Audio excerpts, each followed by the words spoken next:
Hi, welcome to PK&B. Hi, I'm PK. PK and I'm B. And we're going to give you a little bit of a summary about a very important topic that we talked about at church this Sunday at some length, but we're going to just summarize it. Bridge version. That's right. Okay. So one of our key verses is Matthew chapter 11, verse 28 to 30. 28 to 30. Come to me, all you who are weary and burdened, and I will give you rest. Take my yoke upon you and learn from me, for I am gentle and humble in heart, and you will find rest for your souls. For my yoke is easy and my burden is light. Think about what's on offer here. Rest for your souls. Rest for your souls. This topic that we were talking about was called dysfunctional thinking. And the thing about the way you think is it affects the way you act, it affects the way you live, and then it affects the rest of your life. This is everything in Proverbs chapter 4, verse 23. It says, above all else, guard your heart, for everything you do flows from it. Absolutely everything, right? Wow. We know that. We talk about mental health. Mental health affects just everything, right? It colors your whole life. So we were talking about dysfunctional thinking, and to a Christian, what does that look like? And Jesus here offers rest. He offers a lifestyle of rest and a lifestyle of functionality. Now, there's a lot to be said there. Like we said, we're just summarizing today. Skimming the surface. Just give me a little taste. Yeah, absolutely. So what does Jesus mean here by take my yoke upon you?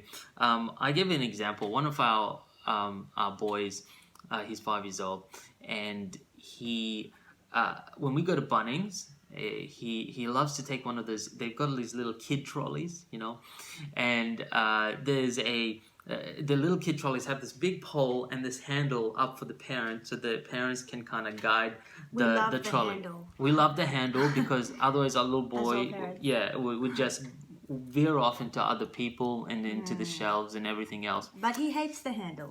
He's so the kid hates the handle. Yeah, and he's like, I'll do it myself, right? Sure, straight into someone else. And that is what Jesus is actually offering here. He's offering to partner with you to help us to live in a way that is restful, that we can find rest for our souls. The yoke was a piece of wood that went across 2 oxen, and then they have the plow in the middle, and that's how I used to plow fields back in those times, in biblical times. In fact, a lot of parts of the world, third world parts of the world, actually do the same thing right now. And so what Jesus is saying is, do you want to partner with me? Do you want to take my yoke, my way, my philosophy, my way of thinking, my way of life upon you, and let's journey together. You will learn from me, for I am gentle and lowly in heart. So that's the invitation, to take his mindset, to take his philosophy, his way of thinking, to really wrap your life around his way of life, and you'll find rest for your soul. So replacing our thinking with his, really. And the thinking around the main, like, where do we go as Christians for our understanding of the deepest things of life, right? Of life, of death, of relationship, of love, of family, of and who is guiding that? Is it culture? Exactly. Is it what we're what we're inputting into our minds, and what the lives that we're living, and how much are we taking control of that and allowing God's heart to? Yeah. So one of the things we touched on real quickly is, look, culture is shaped by the arts. So our movies, our music, and also our education, right? So what are we listening to? What are we taking in? Often that starts to form our perceptions of morality and what's right and wrong, and expectations of the future, and all that sort of thing. And Jesus, the invitation is here is, come, take my way of thinking upon you. Sure. I want to suggest that a lot of these things that I just mentioned, sexuality and life, death, money, self-worth, identity, love, are the things that cause people a lot of angst and a lot of pain when they are dysfunctional.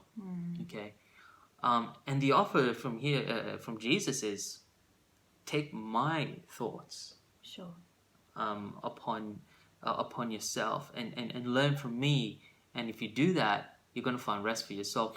In terms Because of there's a lot of different forms of thinking that are coming and going through society. a lot of different ideas. Definitely. We live in a sea of ideas, and to be honest, it's a sea of chaos because there's different ideas, there's opposing ideas that are coming at us almost on a daily basis. But God's thinking is, Jesus thinking, it's stable. It doesn't change. It hasn't over changed. time. The word of God is, sure. and the promise is here, right?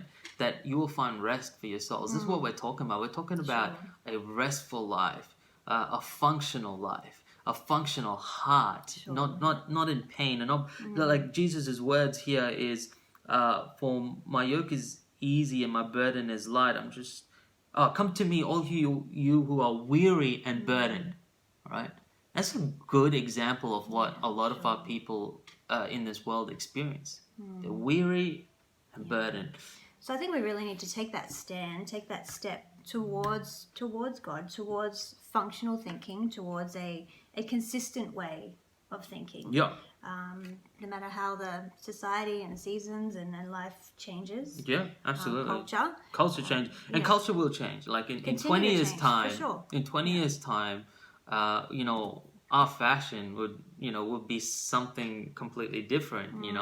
And because our perception of what looks good changes. Sure. Right, and so if we allow things like very important things like the purpose of life and death and sexuality and all that change with our fashion, that's not a good thing. Anyway, sure.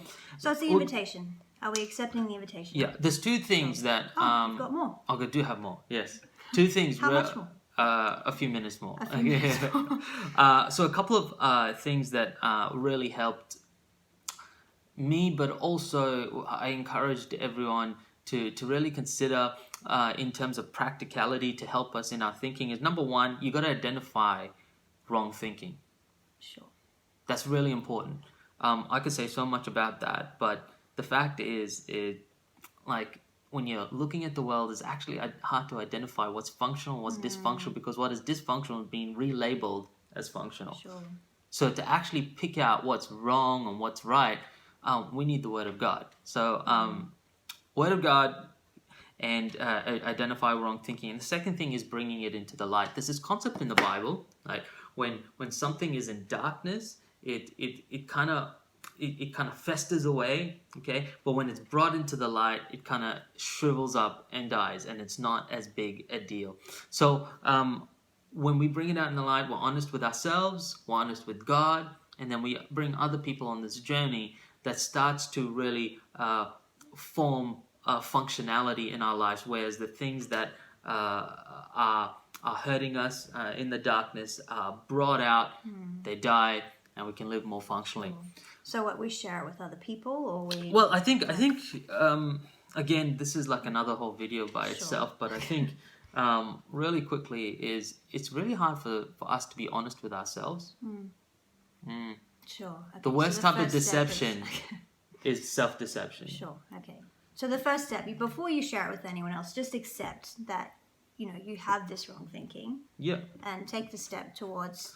Yeah, and it's hard to identify sometimes because what if everyone around you thinks the same way? Yeah. Right? How do you know it's wrong? Well, it's only through the Word of God and through revelation. And then the other thing is to be able to go, God, I fear death, or and that's wrong, or I lust after this, or whatever. Is to really identify it and then be able to place it before God. And then bring some trusted people on that journey as well. And what you're doing is you're taking something that is dark and you're ashamed of, and you're bringing it out into the light, and what you'll find is going to shrivel up and die. Sure. So, okay, so that's a little bit functional thinking. Well, it was called dysfunctional thinking. Yeah, towards functional thinking. Thanks for watching. Thanks for watching. Be blessed. See you next time. Bye-bye.